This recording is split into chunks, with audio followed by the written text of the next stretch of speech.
Most of them out here, and today I've got a video about Ogre Mercenary Camps and how to get them to spawn as soon as possible in your game. The Ogre Mercenaries can be very useful in the early game. There's 5 different varieties and all of them have the siege attacker trait, which means that you can siege a settlement in one turn without having to build any siege equipment. The mounted type of ogres, the Mournfang Cavalry, can also be really useful early game. So I just wanted to make a quick video explaining the mechanics of how those ogre camps spawn, as well as a simple exploit you can use to make sure the camp spawns exactly when you want it to. So first of all, the rules. Ogre camp can spawn over the end turn if you are in raiding stance. There's a 10% chance. It can spawn in the post-battle screen after a battle. There's 10% chance. Or it can spawn when you occupy a settlement. There's a 20% chance. Ogre Mercenary Camps cannot spawn before the 10th turn of the game. So turn 10 is the very earliest you can get them to spawn. As soon as an Ogre Camp spawns,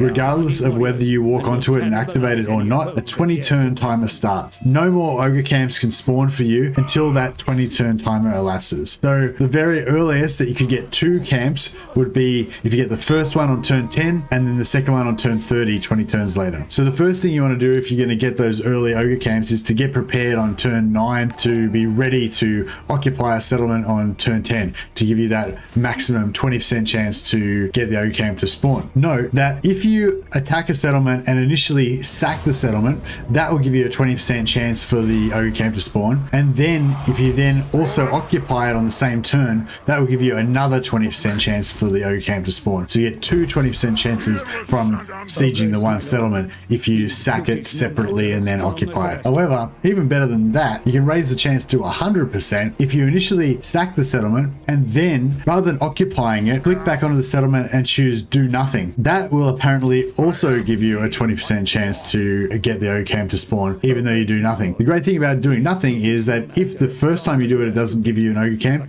you can just click on the settlement again and do nothing, and click on it again and do nothing, and just keep clicking on it and doing nothing until the ogre camp spawns. This also works on ruins, so you don't actually have to sack the settlement yourself. If you come across a raised settlement, searching the ruins for treasure or occupying a ruin will also give you a chance to get the ogres to spawn. But again, if you just choose do nothing, that will also give you a chance for the ogre camp to spawn, and you can just keep clicking on do nothing, do nothing, do nothing until you have a 100% chance to get it to spawn from a ruin as well. That's giving you a 100% chance of spawning an ogre camp immediately on turn 10 as soon as they're available. Apparently sea battles don't cause the camps to spawn, and also the AI apparently has to abide by the same rules, except for they have 50% less chance. So they have 5% chance for battles, 10% for occupying settlements, and they also have to abide by the 20-turn cooldown between camp spawning for the AI. So you should see ogres less often in AI armies than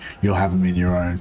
Lastly, final thanks to Merrihill, who sorted through the game files to find all of this data for me, and also modded the game to test certain aspects of it.